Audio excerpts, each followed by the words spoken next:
Hi everyone, it's Kate at cardsonthefly.blogspot.com, and tonight I want to start by apologizing for my beautiful Band-Aid. With 3 boys in the house, this is the only kind of Band-Aid I could find, and I have a pretty nasty cut on my finger from cooking the other night, and thought you'd rather look at Scooby than my ugly cut there. But that is not going to stop me from showing you these fabulous techniques for making this flower card. There are 4 flowers here. 2 of the flowers, I learned the techniques for making these at, this one was at paperjewels.blogspot.com, and this one was from thepaperboutique.blogspot.com. And those ladies did a great job of instructing how to make them, and I'm going to use some of their instruction here tonight and a few of my own added tips. And but first we're going to start with these, and these are your basic fan fold medallions to make flowers, and many of you may already know how to do that, but I'm just going to go over a few things right now with that technique. First, you want to start with a strip of paper.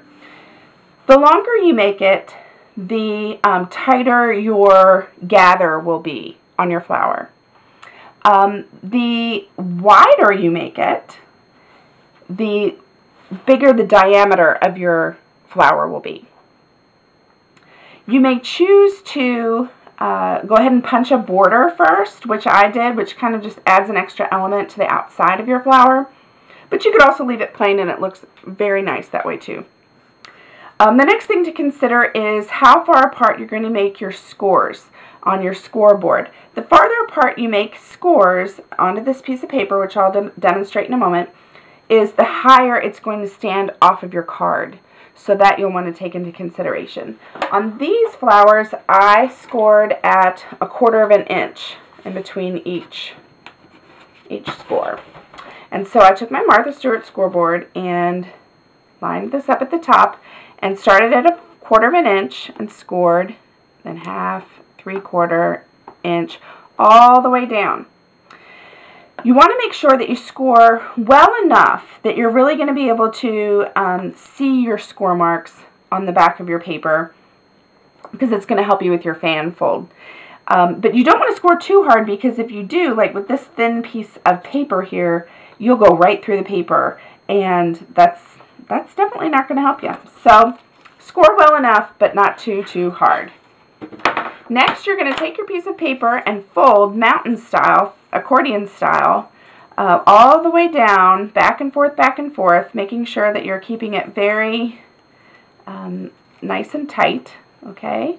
And once you get all of that done, it'll look something like this, accordion folded. And then you want to take some adhesive. I'm going to use my glue runner and put some adhesive on the end and adhere your 2 ends together.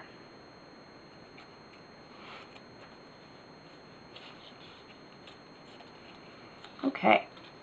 Next, you want to take a circle that you either punch out or cut with your Cricut, or use any other your method of choice, I guess, for making circles.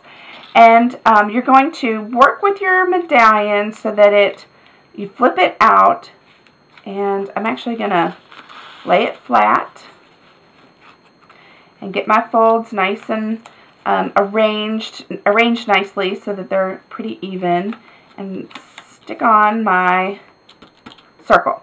And that holds it all together. So when I flip it over, ta-da, my pretty flower.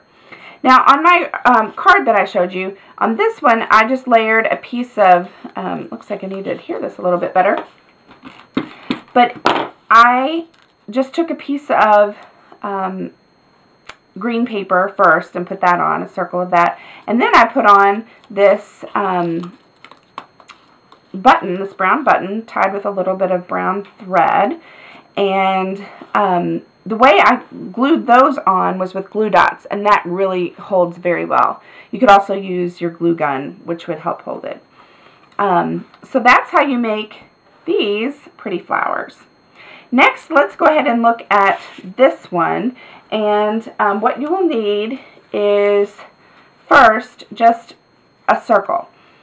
This circle, I have found the center of the circle by folding it in half and then half again. And then I have punched a simple hole in the middle of the circle because with this, with my card, I used a brad at the end. So that just helps me for at the end. Next, you're going to need to punch out or use some other cutting device to get approximately 10 heart shapes. So I did that, and here they are.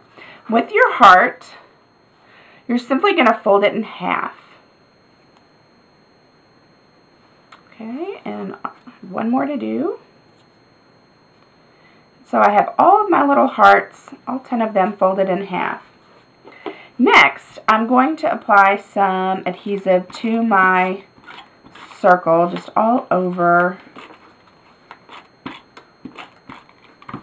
And I'm going to start with the first heart, and I'm going to line it up with the crease, one of the creases that I made. Just stick it down. Next, I'm going to take another heart, and I'm going to just cover the edge of this first heart. I want it to overlap just a bit.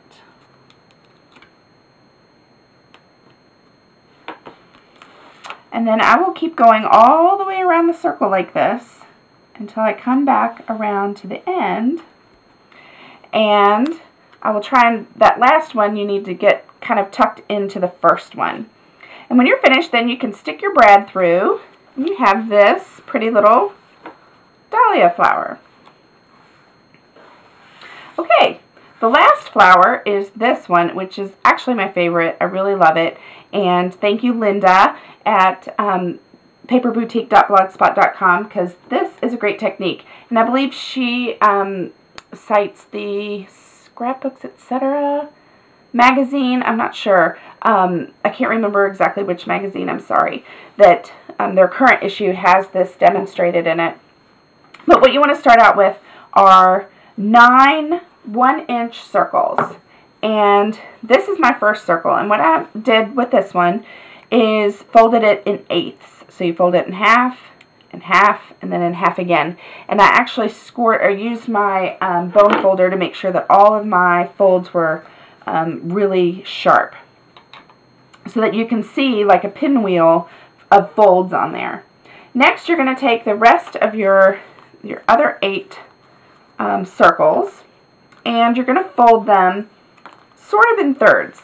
And Linda had a great idea, and she just made a little template first, and I have found that that template is a great idea. And what you want to do is work with your circles to make sure that once they're folded, the cone that they make at the bottom, this area, fits into one of these little pie pieces here.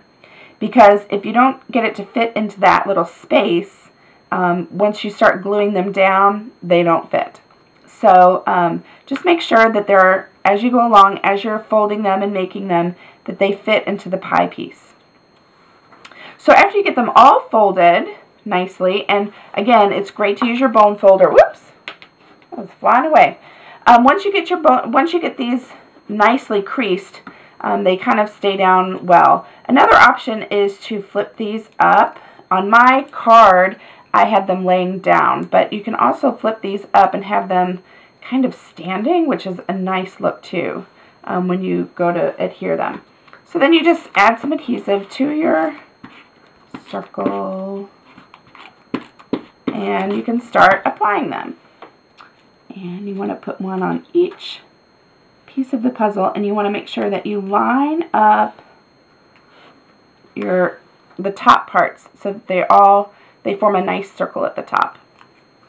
In the end, your flower will look like this, and I layered 2 buttons on top and used glue dots again to secure those. Now for my stems. With these stems, I simply took a green piece of paper, cardstock, and with my scissors just eyeballed a strip and just glued them down. No need to be totally perfect on that. And then for these cute little leaves, all I did was took a piece of this, whoops, where'd it go? There it is. And I used actually my Zig two-way glue here and just put a little bit of glue at the bottom and then stuck the two bottoms together to make a sort of leaf design. And then I bent it and made it how I want it so that it would be right for the size of my flower. I then flipped it over and used, again, my Zig two-way glue and just applied glue on the bottom rim of that little leaf and stuck it down. And I'm just sticking this to my mat here, but when it's dry, it doesn't move. These are on very well. So I think they look really cute and dimensional, and I will definitely be using that again in the future. So that's how you make this cute little card, and I hope that you can use some of these techniques to make flowers for your own cards. And I look forward to sharing more ideas with you. This weekend I'm going to the Creating Keepsakes convention, and I'm so excited because I just know I'm going to learn so many things and we'll be able to bring them back to you. So anyway, have a great weekend, and hopefully I'll talk to you soon. Bye!